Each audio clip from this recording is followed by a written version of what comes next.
We are back on the 1948. This is Tim's Jeep, starting to try to get some things put together. I'm going to be tackling mostly the wiring, but also some assembly stuff. This Jeep had a whole bunch of wiring in it, and I am just cutting it out. And I'm going to show you exactly why I'm cutting it out. It's stuff like this. So, you know, somebody made a little modification through the years. I'm not saying that these aren't good, solid connections, but you know, there's one there, a couple more here, one over here. Every one of these wires has got a little connection in it. So get rid of all that old wiring and just start fresh. So as I get wiring completed, I just like to kind of put it into the bundle with just one little piece of tape and kind of get it routed in the direction that it has to go. So we've got running lights, high, low beam, our turn signals, all that's going up to the front. That'll eventually land on that little strip on the fender.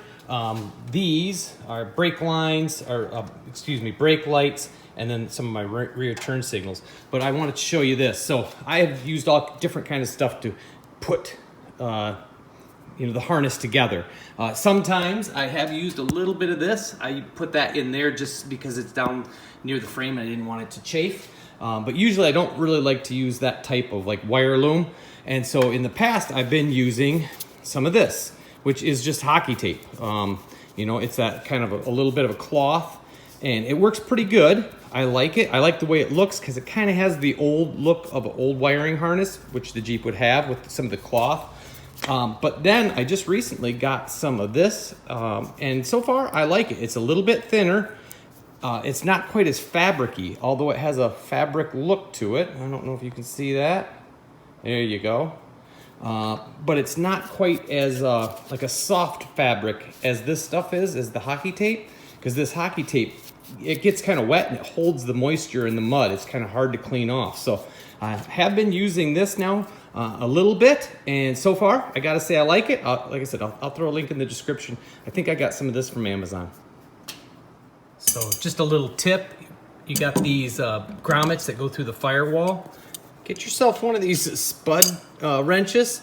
You can just kind of find wherever it is, give it a little twist, and that just seats them real nice and gets them nice and tight.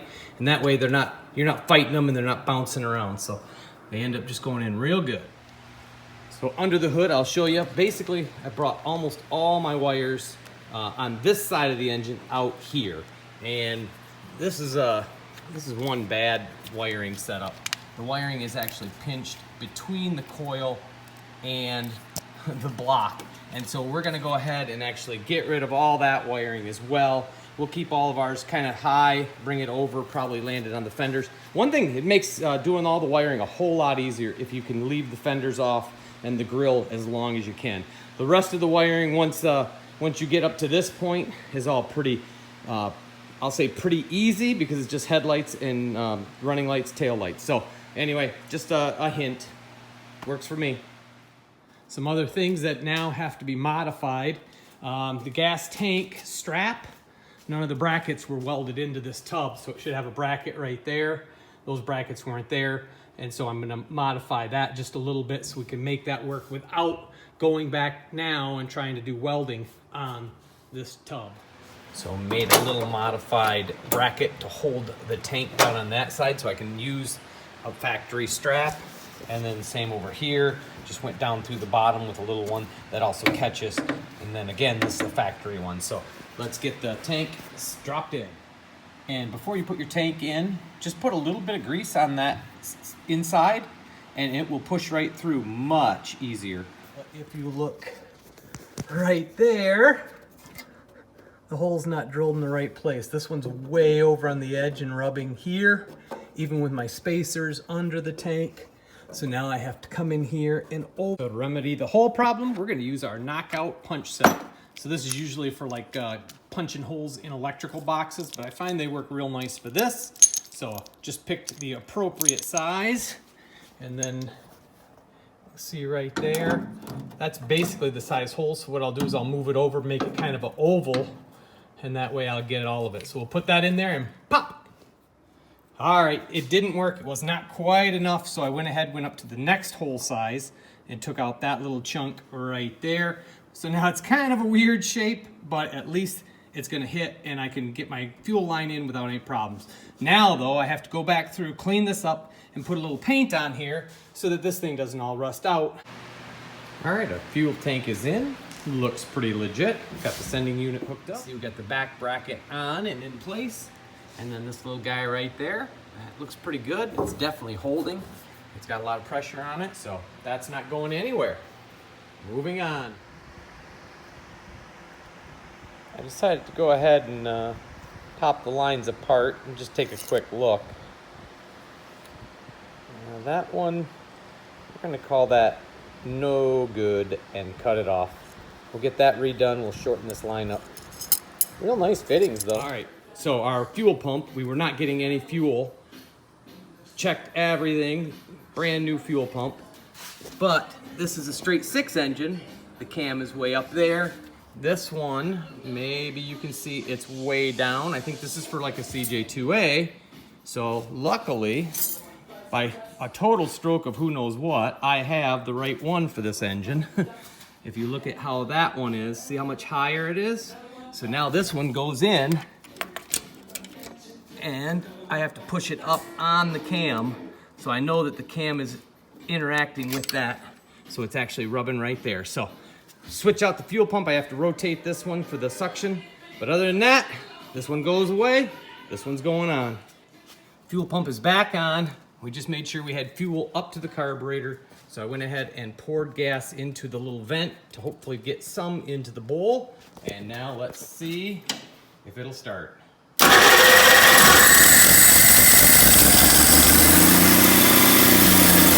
Good thing I left that fender off because we were in there a lot. That would have been terrible if the fender was still on. When I went to install the gauges, a couple of the gauges did not fit in. And it was just a little bit too tight, so I had to resize the hole with a file. Well, there you can see the metal that I had to file out to get the gauges to fit in properly. Unfortunately, now I have to go back and touch up the paint all the way around because that's what they should look like. Just, you know, a little paint in there so that doesn't instantly rust. If this thing sits outside, this is gonna rust, and then we're gonna have rust running down the dash. So that would be a horrible look. So now I gotta go back in, paint these, let that paint dry, then I can continue on with the wiring. All right, our dash is coming along pretty nicely. And so overall, pretty happy with it. A couple things. Put the little heater fan control, since this tub was actually set up for the coil to be mounted there. I believe that's what those 3 bolts and the big one for is the coil with a key. I went ahead and put the heater fan control in there. That way it wasn't hanging down below the dash. As soon as I get these grounds, one for the fan and one for my fuel gauge, tucked up in the dash, then it'll be real nice and clean. You won't see really any wires underneath. Another little setback. So the gauge is all the way tight on the back. The little bracket obviously is the wrong one for that gauge or for this thickness of dash. So taking it back out, changing the bracket. So there's our bracket, and you can clearly see when I take it back out, it is not, the gap should be tight. That way when you tighten this down, and these are all the way down tight already, and they're up against the little bolts that actually hold the gauge together. So this bracket will not work with this gauge. So I'll go to my bin and see if I can find another. Okay, I've come over to where all old gauges go to die. And we're just gonna go ahead and start throwing some of these back in. We know none of those are the well, that one would be similar, but it doesn't have a bracket. And so now we've got this nice little cluster of them right there. Let me go ahead and snip that and we'll see what we got. All right, there it is. Now it's nice and snug. No more rattling around or moving. So all of our gauges are nice and tight now. So we got a nice little grommet in. Our line kind of bent to go where it needs to be. We just need to get the clamp and then kind of push this back up against the firewall and clamp it down. That way it stays out of the way of the brake pedal, so that doesn't get snagged and it doesn't get too close to our exhaust manifold. It's a little snug, but I think it'll be okay. While I have the fender and the wheel off, I figured it was a good time to adjust the brakes. So I got my crescent wrench on there, excuse me, my vice grips on there, and then with my 9/16, I can just go ahead and start snugging this down. I already kind of made the adjustment on this side, so it's dragging just a little bit. And I'll just make sure of that here in a minute. But these were not adjusted at all, so glad I went ahead and took a look. So let me go ahead and finish this adjustment and we'll move on. We'll get to you fenders soon. Time for us to install the fender, which means we got to get our fender welting on. So basically I just held it on there from the back side, marked it. Maybe you can see right there faintly a little outline of a circle. There's another one there. There's the other one. So we'll just bring it over here to our block of wood. Nice piece of hardwood. Take a hole punch kit, and these are pretty cheap. If I think of it, I'll throw a link in the description for just a cheap Amazon set. But find the right size, get your hammer, and bam. All right, just a little bit of touch up on the frame here before I install the fender, because I don't want to have to try to do this with the fender on. So there we go. Put a little bit there too, why not? We don't have to take some of the stuff back apart. That'll be good. So that is done for now. Let's get the fender on. More progress, just got the new battery in, got everything mounted onto the fender. We got the fan in, and right now I have a little jumper right on the alternator. So I'm just using the alternator as a ground for my temp sensor. So it just kind of jumped over there so we'll see if when we turn the key on, if the fan comes on. All right, we got fan, and disconnect that. That'd be just like the switch shutting down. So everything's working on the cooling system. I've got it all buttoned back up, everything's tight, so it's time to put some liquid in this thing, and then I think it's time to get the grill back on. When I test fitted everything, I had some pretty decent thickness spacers right there, but you can see now, for some reason, she's bottomed right out even though the grill isn't touching. And there was nothing left here for any type of adjustment. So I'm gonna take this off, I'm gonna drill another hole right above it, and then I'll file that open so that I have a slot so that I can move the radiator up and down a little bit, because we do not want it rubbing on that cross member, or he'll have a hole in the radiator in no time. Our slots came out, I think, real nice, so I'm happy about those. The only thing I see now is by moving it up to get it away, it's gonna be really close. I may have to notch a little bit more of the hood so that the hood actually doesn't hit the radiator cap, but we're gonna wait on that one problem at a time. Okay, so got ready to start hooking stuff up, and hopefully you can see the water pump, full on leak on the water pump. So I'm gonna do a little bit of looking at it, but I'm pretty sure that's gonna mean new water pump. So we're kind of dead in the water to go much further. Yeah, I ran it a little bit. It's leaking worse than it was, so I think the water pump is definitely done. Probably cannot see, but the radiator is nice and full, and hey, we don't have a leak on our water pump anymore. And I'm pretty excited to say I was able to rebuild it. All I had to do was completely destroy one of my old ones off of F or L head. So unfortunately this one sacrificed everything so that I could get this other one going. So we'll put that in the scrap. So right here, this is what was left of the seal on the original. This is supposed to be completely a piece of rubber that is sealed around the shaft. And so you can see just all the rubber is gone. So that's going in the garbage. So the bearing and everything was fine on it, but I did end up using the shaft and bearing out of the F-head engine water pump. So I took just the seal out, moved the seal into the housing that held the original seal on this one, because they're two different types of seals, but the shaft and bearing is the same. So if you ever need a shaft and bearing, you can replace them between these two engines, or these two water pumps, I guess I should say. So we're moving on. The next thing was the alternator. I don't know if you can see, but there's speckles of black all over the place. When I was running it, it was shredding the belt. And yeah, you can see it right there. There you go. So looked at it, and the belt was not in alignment at all. So this is one of the problems. lot of play in that. That was what the other person used. I didn't actually check, but yeah, she's pretty sloppy in there as well. I'm gonna switch it to a regular bolt that's got the shoulder in it, and that, as you can hear, it's tightened up quite a bit. It's still got some play, but not nearly as bad. And we'll make sure that it fits there too. Again, that's got some play, but not quite as bad. But then I noticed too that the bracket is like bent this way. So the brackets actually, usually on these, have got to have a little bend out and then a little bend back to get that little, because it's just off just a little bit. So I'll take this bolt back out. Ooh, I just remembered it's going to be a struggle to get that bolt out because of my housing. I might have to take the pulley back off. That stinks. But anyway, I got to put a little bend in this, a couple different ways to get that just enough, and then maybe I can get this thing lined up so it doesn't eat the belts. All right, got it fired back up. We'll check the water pump here in a little bit after it runs. From the other side, I thought I had the belt pretty good, but you can see it is still way out of whack.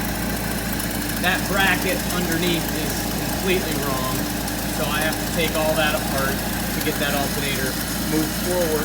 Boy, it looks like, what do you think? I'm guessing at least a ½ inch. At least a ½ inch.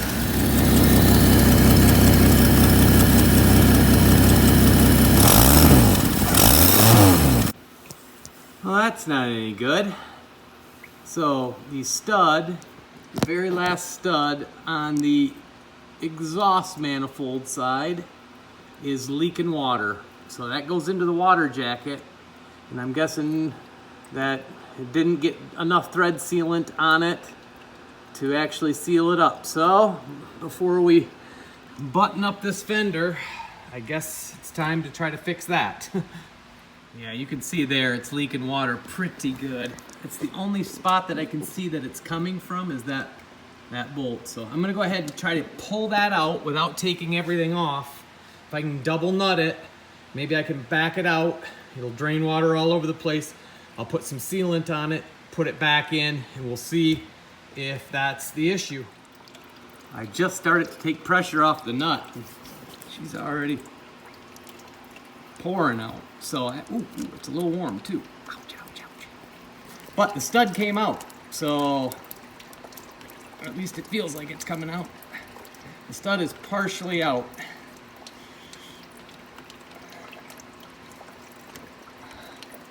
Boy, that does.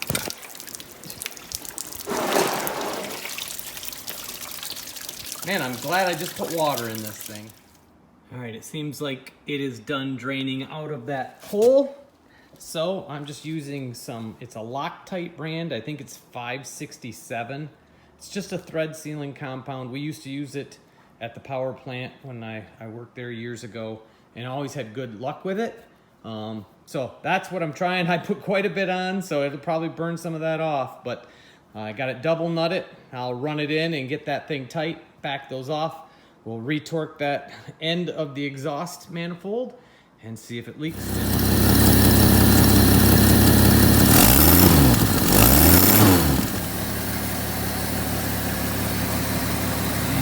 We're still shredding that belt. All right, I'm gonna shut this back off, take this all apart. So I thought I would take a minute from all the drips on the front, just kind of take care of the back brakes.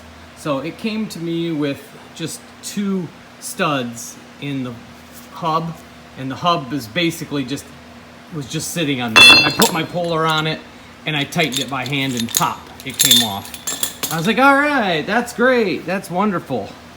But then I started to mess with it a little bit. Let's see if you can see it. Hey, look at that. So whoever pulled this one got her bent real good. So this hub is garbage. So I'm gonna go see if I can pull one off one of my other Jeeps and replace it. And I'm really afraid the other side also doesn't have the drum on it. So we'll see what happens when we get over there.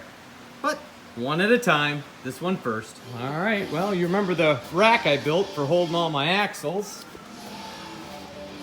This one's got all the studs in it. Let's see, but that's the wrong side. We need this side if we want to have the right lug studs. So one is missing, but that's okay. We can see about that. So let's get this one popped off, see what it looks like. All right, hopefully you can see.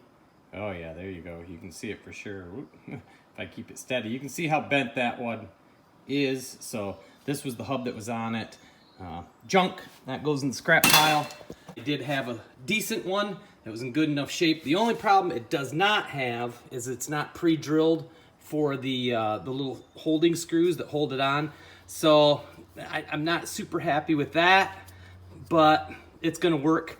Once we get the rim and get it all compressed on, it should be fine. So we'll clean that up just this side, get the wheel on.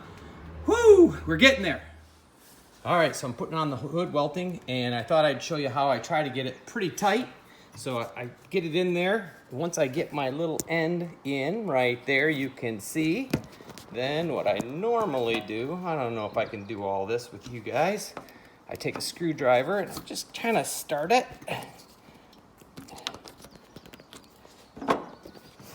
Should just move you out of the way. So there it is. Now it's started. And then what I do is I take this little set of welding clamps. They got a nice little round head on them. I got them adjusted just about right. And let me see if I can get you on something. Of course, I chose the hardest one to show you guys on.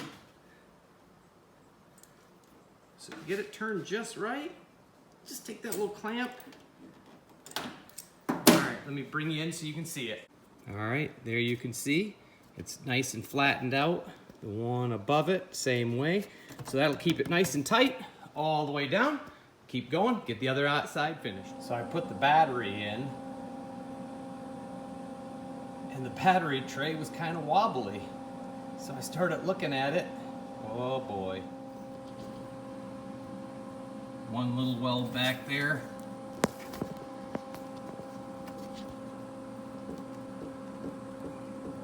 I don't even know if that one's touching. I'm wiggling the thing right now. So they had to move the motor mounts forward, and usually this back part of the battery box sits on that motor mount. So we're just gonna weld it in good, especially on the front, see if that gives it enough strength. All right, we're making really good progress on Tim's Jeep, but ultimately I failed because he was hoping to run this thing in a parade on the 4th of July, and we did not get it done in time. So got several things to do, just too many little things held us back. So I've still got some of these things to do, but I unfortunately have to take a break for a week and go do some other things. And so I still got a list of stuff to do on this, but that's gonna be it for this video, guys. We'll come back to the alternator. We'll come back to some of the other things. And hopefully we will get this thing done and delivered. We're figuring out buckets for the front headlights because these are the wrong ones. Just lots of little stuff. But thank you for watching. Hopefully on the next video, we will be done. We'll have this thing out and we'll be running it around.